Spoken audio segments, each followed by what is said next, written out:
สำหรับหน้าเขาใส่ไปใส่เก่าไปเป็นนาโน่ได้ยังไงสหายย่าหรือว่าสหายทอดสวรรค์เนาะดูแก่ตัวอย่างใส่ข้าวสวรรค์เขตเนาะสวรรค์เขตดูผมดูพวกงามแบบนี้นาหรือคนจะเต้นเพิ่มนี่คุณเพิ่มบอกเลยอันนี้ทดลองใส่ได้ดิทงละ3 สอบทดลองใส่นี่ยังเป็นอยู่หอยหน้าใช่ไหมเบิ่งวิดีโอมันเริ่มใส่เนี่ยคนตอบถามว่าเป็นอะไรเนาะตอนนี้ไปอยู่ก็เป็นตัวนี้ถ้าหน่วยงานเอาลงไปเนาะจากช่วงใส่ไปแล้วก็ลงไปติดตามอยู่หน้าเลยสบายดีเขาอยากแนะนำซื้อแต่ละบาทวิเศษไม่หรอก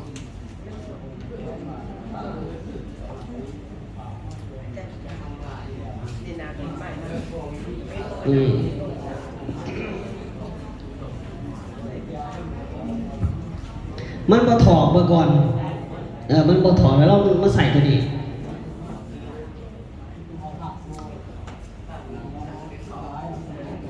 ต้องกระสอบขนาดเนาะลองใส่2 กระสอบ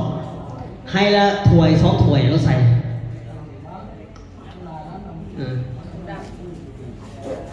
วันน้ำถึงเนาะถ้าให้ดีสักอย่างเลยประมาณ10 ถ้วยถ้าถ้วยแล้วใส่2 3หมดให้ละถ้วยเพราะว่าเขาเอามาหน่อยนะรอบเลยปีนี้จักต้นมันซื้อไป3 ต้น3 ต้นเท่าบาทนึงที่ใส่ปีกายนี่6 กระสอบ6 กระสอบ7 กระสอบดิบ่เริ่มใส่เนาะ2 บาทตะปื้อถือว่าไปหลายแห่งสารวัตรนั่นก็หลายสบายดีท่านสบายดีเบิ่งวิดีโอเลยศาสตร์ของเราเป็นทีวงสภาครอบครัวของคุยเก่าเกษตรโลกครับมื้อนี้เข้ามาเยี่ยมยามแปลงครบรอบตัวแปลงสถิตแปลงน้ำใสคุยเก่าเกษตรโลกที่บ้านท่าเมืองสารวัตรแปลงสารวัตรซึ่งข้าพเจ้าได้น้ำใสให้หน้าก็คือ1 ไร่เท่านั้นของพอสมศรีอยู่บ้านท่าสำหรับก็คือว่ามาเป็นตัวพวกเจ้าคุยก่อนเมื่อสิไปขยายที่ว่าไปของมือขมุกก็จะไม่ประสนภายในเรื่องสารวัตรแข่งสารวัตรมา2 นาทีปีนะเขาเลยเอาพาร์ทที่นี่มาเป็นบอร์ดเป็นตลอดทั้งนี้ดีมากนะเรื่องใช้ปุ้ยมิดเขาใช้ปุ้ยก่อนปุ้ยมิดก่อนปุ้ยมิดก่อนตอนต้องใช้ปุ้ยมิดตัวนี้มันเป็นแบงดันเกี่ยวกับด้านที่แปลงสำรองหลายบอร์ดเพื่อนเอาห้างเลยนะเพื่อนกับวางปุ้ยกันด้วยกระสอบ1 พอให้เพื่อนกระสอบ1อะไร1 ไร่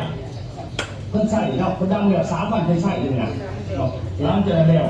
เพิ่นก็มาใส่ต่ออีกหลังจากที่ว่าดำไปแล้ว14 มื้อการมาสีพ่น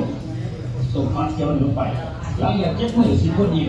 แต่แล้วก็ปล่อยมาเลยแล้วก็มันเริ่มกุ้มมันเริ่มเนี่ยมันเริ่มแห้งๆเริ่มกุ้มนะคือว่าเริ่มขึ้นท่าเนี่ยดอกมันสีฟ้าแดงตอนนี้เพิ่นสีฟ้าแดงก็หาว่าดอกฉะนั้นเพราะว่าการแตกกรอที่เขาไม่เป็นสถิติ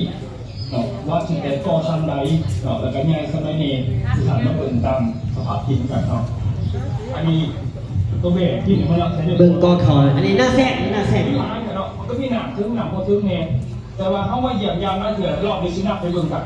เอาต้นได้ดีมันก็มีบอกปืนกับปืนยังใหญ่ก็มีนะเอาไปไก่เนี่ยเขาดีนะเยอะตัวนี้เนาะอาจจะซูมมาไก่ตัวนี้ถ่ายถูกแล้วนับตัวนี้นะจริงๆไม่ได้นะคนนั้นมือเต็มที่พักตัวนี้แล้วแต่ก็ไปใช้เนาะ1 2ขึ้นตัวนี้ขึ้นก่อนในต้นแล้ว1 ต้น2 ต้น3 4 5 6 7 8 9 10 11 12 13 14 เนาะ14 15 16 17 18 19 20 21 22 23 24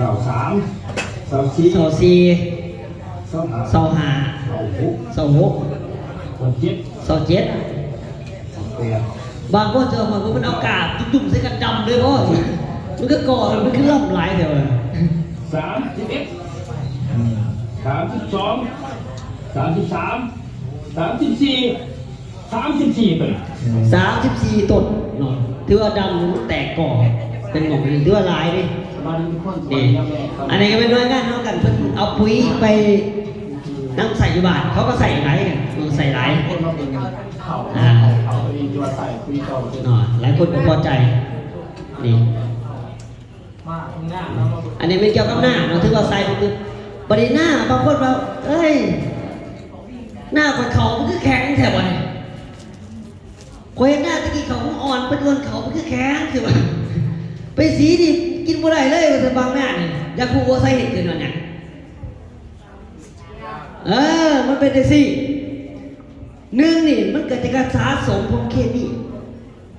เที่ยวใส่สะสมแต่ละปีเนี่ยเขามันจะแข็ง